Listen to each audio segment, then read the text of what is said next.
بسم الله الرحمن الرحيم. هل أتاك حديث الغاشية؟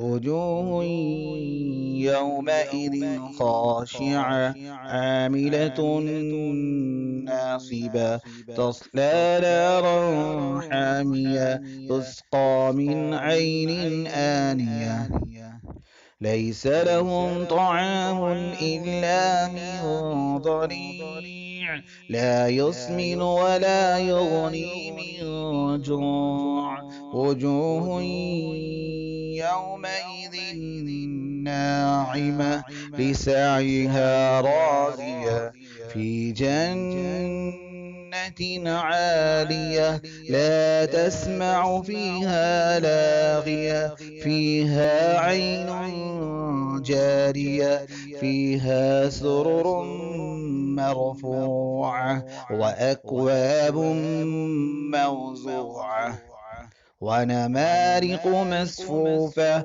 وزرابي مبثوثة أفلا ينظرون إلى الإبل كيف خلقت وإلى السماء